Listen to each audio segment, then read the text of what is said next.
আজকে আমরা মাছদেরকে খাওয়াবো খাবার। কিভাবে আমি আমার মাছদেরকে খাবার খাওয়াই চলুন দেখা যাক। প্রথমে নিয়ে নেবো আমরা একটা পাত্র বা একটা ছোট বাটি বা কন্টেনার। এর ভিতরে আমরা নিয়ে নেবো কিছু পরিমাণ পানি। দেখেন খেলাম আমরা এখানে কিছু পরিমাণ পানি নিয়ে নিলাম। এরপরে আমরা নেব হচ্ছে খাবার। সো আপনারা আপনাদের মাছদেরকে যেই খাবারটা খাওয়ান সেই খাবারটা নেবেন, প্যালেট ফুড। দেখেন ইনশাল্লাহ আমরা এখানে কিছু পরিমাণ প্যালেট ফুড অ্যাড করলাম। আপনাদের মাছের কোয়ান্টিটি অনুযায়ী কিন্তু প্যালেট ফুডটা ইউজ করতে হবে। এভাবে আমরা 2 থেকে 3 মিনিট এই খাবারটিকে ভিজতে দেবো। তো 2 থেকে 3 মিনিট পরে দেখা হচ্ছে। তো আশা করি ইনশাল্লাহ দেখুন খাবারটা কিন্তু ভিজে গেছে। এখন আমরা হচ্ছে একটি সিরিঞ্জের মাধ্যমে খাবারগুলোকে উঠাই নেব। দেখেন ইনশাল্লাহ এই যে খাবারগুলো দেখা যাচ্ছে ভিতরে। ফোকাস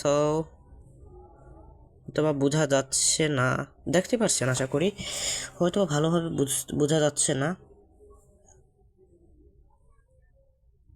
এই যে আশা করি এখন একটু একটু বোঝা যাচ্ছে।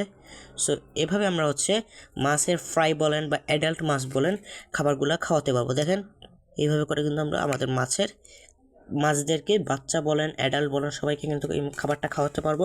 এবং অবশ্যই আপনারা হচ্ছে কম খাবার দিবেন। অনেকেই মনে করেন যে বেশি খাবার দিলে আমার মাছ তাড়াতাড়ি বড় হবে, এটা একদম ভুল ধারণা। যত কম খাবার দিবেন মাছ তত অ্যাক্টিভ থাকবে, সুস্থ থাকবে। সো এভাবে আমি বললাম।